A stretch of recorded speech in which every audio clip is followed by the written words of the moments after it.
Another broad area of maths that's used and employs quite a lot of mathematicians is optimization type problems.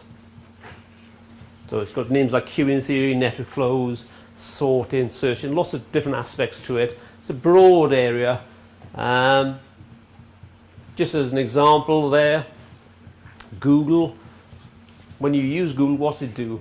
You type in a word, you're looking for aeroplanes. You type in the word aeroplane, it finds you web pages that are interesting to you in terms of aeroplanes.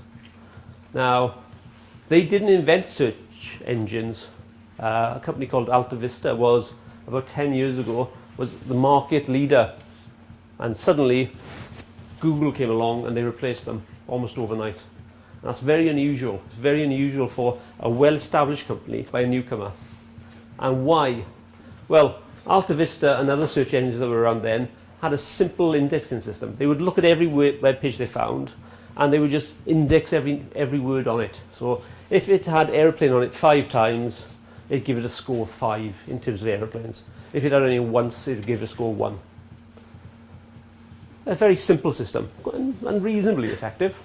Google came along and they said, well, we can do better than that. Instead of doing that, instead of just identifying a few words on it, what we'll do is look at that web page and look at what other pages are out there that map to it, link into it, and use that linkage to show the pattern. So if they link in from on airplanes, those other websites must know something about it. Whoever wrote those websites must know that's a good link.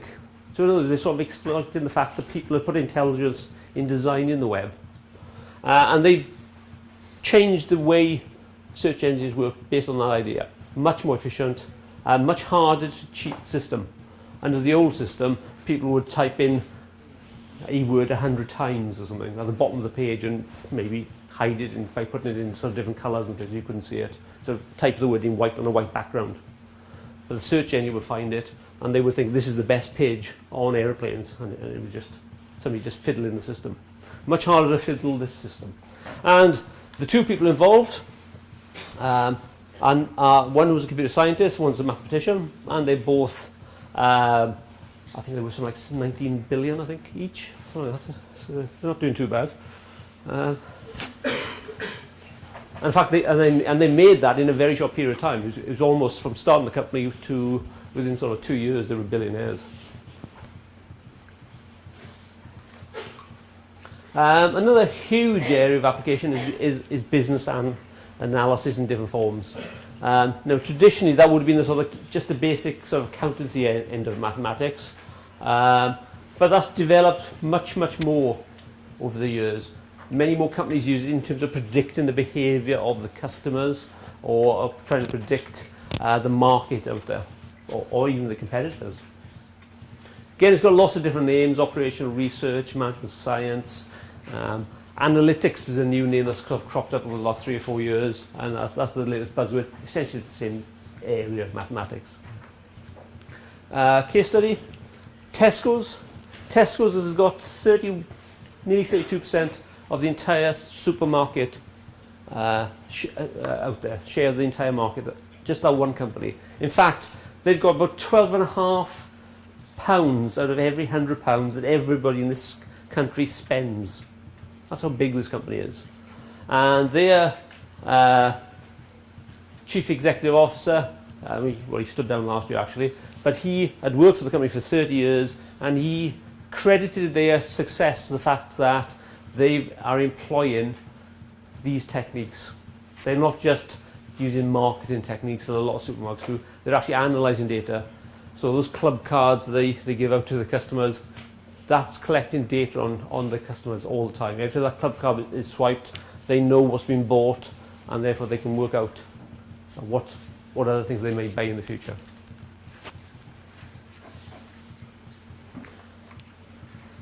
Not necessarily the most popular area in terms of the public these days is the financial markets. It's still one of the biggest sectors in this country, and I'm sure after the recession's gone, it'll be even bigger than it was before the recession. As countries get richer, they spend more money on financial issues.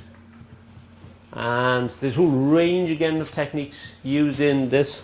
Credit scoring. If you apply for a loan, a bank analyzes you. It looks at you. It says, how old are you? Male or female? Do you have a job? How much are you earning? Do you own a house? Etc, etc.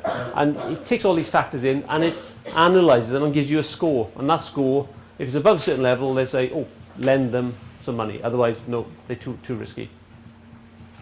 To be able to do that, they have to collect millions and millions of bits of information in and analyze it to get a good prediction.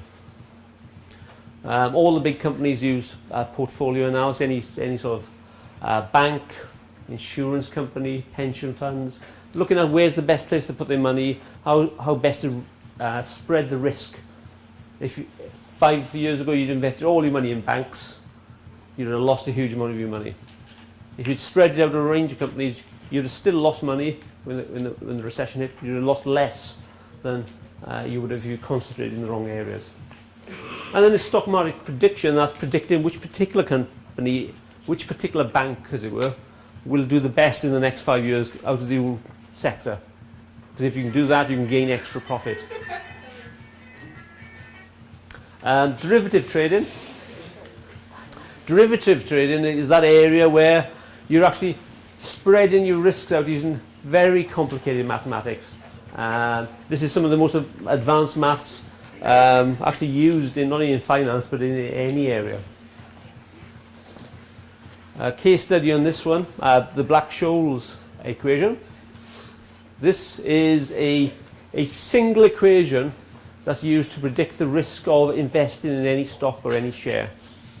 It's a very complicated equation, but on a daily basis it's used in literally billions of pounds of investments. Now, it was developed by a mathematician and an economist, and this goes back nearly back to the early 70s, although it wasn't used commercially at that time. It took a few years before people realised what they could use this for fully and get the full benefits out of it. And they ended up with a Nobel Prize for that work. Just to put it up there, you've all done differentiation. You know what a differential equation is. Well, this is quite some differential equation. You've got obviously share prices and values of the option, the contract you to buy a share. But it's also got things that you won't see, well, you won't even see it at first year university level. You've got quantities in here that are statistical quantities. So this equation mixes calculus and stats. So you've got probabilities of these equations. It's very complicated maths in there, but it's very powerful. And many people have made vast fortunes by applying this equation. So just to finish, the message I want to leave you with is the fact that there's lots of employers out there that are desperate for mathematicians. There's great shortages of mathematicians and statisticians in a range of areas, and employers are willing to pay some very high salaries for the right people. So if you're thinking of doing maths as a career, taking it on further than A-level, there's certainly a lot of good opportunities out there for you. So with that message, I'll stop. Thank you very much, and I hope you have a good Easter.